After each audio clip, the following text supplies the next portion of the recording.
Hello guys, আবার একটা নতুন ব্লগ নিয়ে তোমাদের সামনে হাজির হয়ে গেছি। এই ব্লগটা একটু অন্য রকমের করছি আজকের। আগে দেখো, তার আগে আমার ছেলে কি করছে সেটা তোমরা আগে দেখো। কিভাবে জাল ভাঁজ করছে দেখো। একটু ঝাড়া দিয়ে নে, নিচে পাতা টাতা থাকলে পারে। পিঠে নিয়ে চল, জেলে জেলে মনে হবে। দেখো, কোনোদিন দেখলই না, কিন্তু জালটা ঠিকঠাক মতো নিয়েছে, ভাঁজ করছে। দেখো, শিখে গেছে, জেলের ছেলে। নিয়ে ঘরের মধ্যে রাখছে। দেখো, বাহ, গুড। এবার এগুলো একটু কর, একটু দেখি। এগুলো একটু তোল, সবগুলো কর কর, আর একটু কর। নে নে নে, ওটা কি হয়েছে? ইচ্ছা হবে না, ওতে ওটা শুকিয়ে গেছে। জামা কাপড়গুলো তোর সব এক জায়গায় নে, সব এক জায়গায় নিয়ে নিয়ে চেয়ারের উপরে রেখে যা। আজকে ডিউটি তোর, রোজ আমি করে, আজকে তুই একটু করে দেখা। মেলে দিবি ঘরের মধ্যে, আমার হাতে দিলি কেন? মরে গেছিল রোদে থেকে থেকে। আর কিছু ভেজা আছে? ভেজা আছে আর কিছু? সব শুকিয়ে গেছে, রোদের যা তাপ, একদম শুকিয়ে কাঠ হয়ে যায়। এই গরমের সিজনে আর জামা কাপড় শুকানো নিয়ে কোনো সমস্যা হয় না। আমি বাড়ি না থাকলে ও এই কাজগুলো করে। কখনো কখনো যদি দুপুরবেলা দিকে কোথাও যাই, ফিরতে সন্ধে হয়ে যায় বা রাত হয়ে যায়, বিকেলবেলা জামা কাপড় টাপড়গুলো ওই তোলে। সেদিনকার ডিউটি থাকে। ছিঁড়ে গেছে? যাক, ছিঁড়ে, ওটা পুরনো, অনেক দিন ধরে পড়েছি ওটা, এখন ছিঁড়ে গেলে আর কিছু করার নেই। আচ্ছা ঠিক আছে, ঘরে চেয়ারের উপরে রেখে দে। দেখো, ব্যাগের মধ্যে মানে ছিল, এত ব্যাগ বলতে ওই যে বস্তার মধ্যে ছিল এতদিন। এবার বস্তা এত জল দিতে দিতে একদম পচে গেছে। তাই একদিন একটু গাছের পরিচর্যা করা হবে, সেটা ছেলেই করবে, আমি করি না, এগুলো পারি না আমি করতে। আর অত ভারী উঁচু করতেও পারবো না। তা একটা ওই যে লাল বালতি আছে, গামলা আছে, বালতি বলে ভুল করলাম, ওটার মধ্যে দিয়ে দেওয়া হবে। ওইভাবে রাখিস না, সাইড থেকে একটু ইয়ে কর, ফাটিয়ে নে, মাটি ফাটিয়ে নে, তাহলে হোক না। তাহলে কি হবে বলতো, ওর ভিতরে একটু মানে জল হাওয়া ঢুকবে আর কি। হ্যাঁ হ্যাঁ হ্যাঁ, ডাবল ডাবল ডাবল ডাবল সব নিয়ে। আর ওই যে টুলটা নিয়ে, এই যে টুল, ওই যে টুলটা ওখানে আছে, নিয়ে বসে নে। তা অবস্থায় এই, এটা দেখো অবস্থায় একদম মাটি ধুয়ে পড়ে যাচ্ছে। গাছটা সুন্দর হয়েছে, এটা অনেকটা বড় ছিল, ডাল কেটে দেওয়া হয়েছিল। এইটা ডাল কেটে দিতে এটা বেশ ঝাঁকড়া হয়ে উঠেছে। আর এই গাছটা একদমই পাতা হচ্ছে না, দেখো পিঙ্ক কালারের জবা। মাটি ওটা নিয়ে নে সঙ্গে। আর এই যে বেল গাছটা দেখো নতুন পাতা ছেড়েছে, এখন অনেক ছোট তো দেখা যাচ্ছে না ভালো মতো। আমি কিভাবে দেখাবো তোমাদেরকে, দেখো যে ছোট ছোট ছোট ছোট পাতা, একদম মানে আর 15 দিনও যেতে হবে না, মানে পাতাগুলো একদম বড় বড় হয়ে যাবে সমস্ত দিক থেকে। না, মরে যাবে না তো?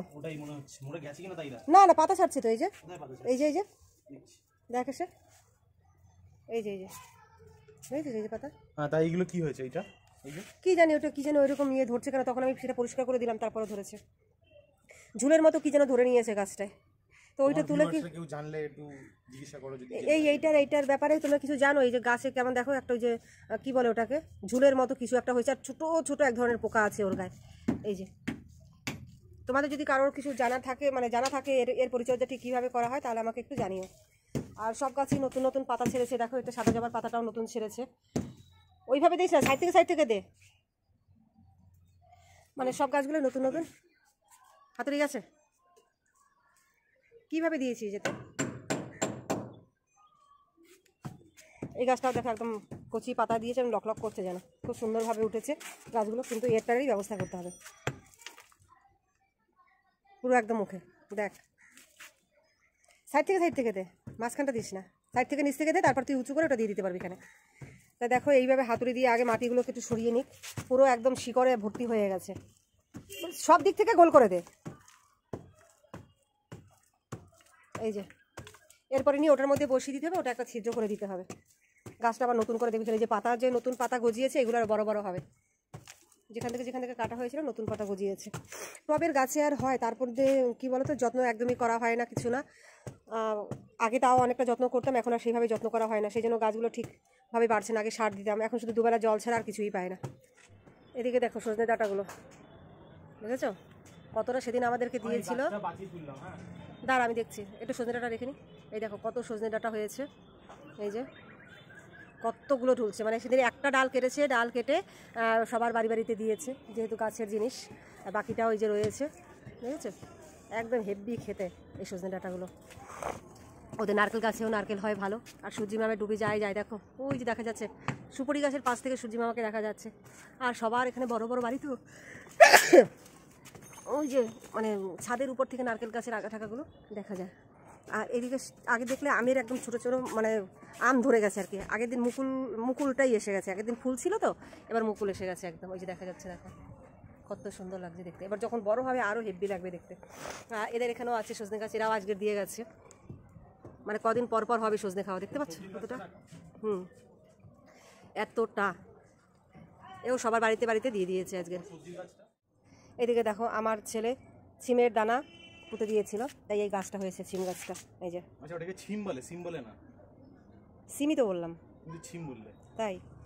এই যে সিম গাছটা উঠেছে, এই যে জানি না হবে কিনা, কারণ এগুলো শীতের সবজি, গরমের সময় হবে কিনা জানি না। আর পাশে এটা দেখতে পাচ্ছ, এই যে অ্যালোভেরা, এই একটা আছে আর এই একটা আছে। আগে অনেকগুলো ছিল, লোককে দিয়ে দিয়েছে, এই দুটো রেখেছি। এই বৃষ্টি পড়লে পরে এখান থেকে আবার গাছ হবে নতুন করে। দেখো অনেকটা মাটি সরিয়ে নিয়েছে ওখান থেকে, এবার এই বালতির মধ্যে দিচ্ছে ও। বালতিটা ছিদ্র করতে হবে কিন্তু। কি দিয়ে করবি ছিদ্র? হ্যাঁ, ড্রিল মেশিন দিয়ে। গ্রিল মেশিন কোথায় হবে? গ্রিল মেশিন দিয়ে বালতি ছিদ্র করা হবে? সত্যি পড়লো পায়ের উপরে, উঠতে উঠতে বেঁচে গেছে। পুরো মাটিটা তুলতে হবে, ওখান থেকে আরেকটু মাটি সরাতে হবে। শিকড়গুলো সরালি না? দেখো এবার হয়নি বল, ওই জন্য মাটি সরাতে হতে বলেছিলাম, যে মাটি নিচ থেকে সরাতে হবে। মাটি নিচ থেকে সরালে তবে এটা ঠিকঠাক মতো চলবে আর কি। ওরকম থাকলেও অসুবিধা হবে না, কেন বলতো ধীরে ধীরে মাটি ধুয়ে যাবে, বুঝেছিস? শিকড় বেরিয়ে যাবে। শিকড় আর ওখানে বেরোবে না, বাইরের দিকে আর শিকড় বেরোবে না, নিচের দিকে আবার শিকড় ধরবে। কি করবে ওটা ওরকমই থাকবে, আর কি করবেন। নিচ থেকে যদি একটু সরাতে পারিস, মাটি সরিয়ে তারপরে দিতে পারিস চারিদিকে। নিচ থেকে একটু সরা, ওখানে দেখেছো মানে কতটা ছিল একটা বস্তার মধ্যে। ওইগুলো ওইগুলো একবার নতুন শিকড় আবার গজাবে। দেখো এই যে বসিয়ে দিয়েছে, এবার এই মাটিটা ওর পাশে দিতে হবে। এবার দেখবি এখানে নতুন করে পাতাগুলো উঠলে বড় হবে, বুঝেছিস? হয়েছে? এবার সাইড থেকে মাটিগুলো দিয়ে দে, যেদিকে জায়গাগুলো ফাঁকা আছে দিয়ে দে। দেখো একদম তৈরি হয়ে গেছে, বসে গেছে। অনেকটা মাটি ছিল, এইভাবে উঁচু করে দেওয়া হয়েছে। ধীরে ধীরে এটা পুরোটা একদম বসে যাবে, তখন আর কোনো সমস্যা হবে না। আর এই এক্সট্রা মাটিগুলো ওই যে আরও গাছ রয়েছে সবগুলো ফাঁকা ফাঁকা ওর মধ্যে দিয়ে দিতে হবে। পরিচর্যা হয়ে গেল, একেবারে এক্সট্রা মাটিটা ওর মধ্যে দিয়ে দিচ্ছে। একটা মোটামুটি ঠিক হয়েছে। আবার যখন নতুন কোনো বালতি পাবো তার মধ্যে একটা একটা করে এগুলো দিতে হবে, তবে মাটিটাকে আমি সেফ রাখতে পারবো, নাহলে মাটির বৃষ্টি পড়লেই মাটি ধুয়ে একদম চলে যাবে। দেখেছো বিকালবেলা প্রাকৃতিক পরিবেশটা কতটা সুন্দর, চারিদিকে সবুজে সবুজ। ছাদে উঠে দেখা যায় সবুজ, আর এখনও আছে কোথায়, আগের মতো আর সবুজ নেই, সব তো কাটা পড়ে গেছে। তাও ওই 2-4 বাড়ি কিছু কিছু গাছপালা আছে, সেগুলো আমি তোমাদেরকে একটু দেখাচ্ছি। দেখো এই যে এই দিকটা কিছু গাছ আছে, মানে এদের ওই যে দেখা যাচ্ছে নারকেল গাছটা, এটা হচ্ছে এটা। তার পেছনে যে সবুজ গাছটা, ওইটা হচ্ছে বসু বিজ্ঞানের মাঠ। ওইটা ওই যে নীল রং, ওই যে হলুদ রঙের একটা বিল্ডিং দেখা যাচ্ছে, ওইটা এখন হয়ে গেছে রিলায়েন্স। আগে ওটা একটা সিনেমা হল ছিল, বিমলা সিনেমা হল ছিল, এখন রিলায়েন্স হয়েছে। রিলায়েন্সের পেছনেরটা পুরোটা একদম বসু বিজ্ঞানের মাঠ, বিশাল বড় মাঠ, আর ওখানে প্রচুর গাছপালা রয়েছে, সেই জন্য ওই দিকটা পুরো একদম সবুজ দেখা যাচ্ছে, সবুজ ঘর অরণ্য। সবুজ ঘর অরণ্যের মাঝখানে বিশাল বিশাল ধরনের সাপ আছে, বিভিন্ন প্রজাতির সাপ। মাঝে মধ্যে এখানকার লোকজনেরা ওই দিকটা যায়, বড় বড় কচু গাছ হয়েছে, সেই কচু তুলে নিয়ে আসে, আমের সিজনে আম নিয়ে আসে, গিয়ে দেখিয়ে দেয়। আশেপাশে লোকজন যারা আছে তারা এনে খায়। খাবার তো লোক চাই, তাই না? ওখানে হয়ে থাকে, ভয়ে কেউ ঢোকে না, যাদের একটু সাহস আছে তারা ঢোকে, ঢুকে ওখানকার জিনিস মানে যা খাবার জাতীয় যা কিছু আছে তা নিয়ে আসে। আর অনেক ফলের গাছ টাছ আছে ওখানে। গাছে না দেয়নি, দেবো ওখানে প্রচুর ফলের গাছ রয়েছে ওখানে। তা একদম ঝোপ আওলা গাছ, একদম পুরো বুঝতে পারছি যে দেখা যাচ্ছে যে একদম পুরো ঝোপ ভর্তি, জঙ্গল ভর্তি, একেবারে হেভি লাগছে। মানে ওদের পাশের যে বাড়িটা, সমাদের বাড়ি, ওর পেছনে উঠলে পরে দেখা যায় বসু বিজ্ঞানের মাঠটা ঠিক কত বড়। তা আমার আজকের এই ছোট্ট ব্লগ, আমি গাছে একটু এখন জল দেবো, ওইটা একটু ঝাড় দিয়ে নেবো। আর ছেলে তো কতটা করে দিয়েছে, গেঞ্জিটা চেঞ্জ করে ফেলিস, এটা করে রাখিস, কালকে ধুয়ে দেবো ওখানে। আমি এখন ঝাড় দিয়ে জল দিয়ে দেবো ওখানে।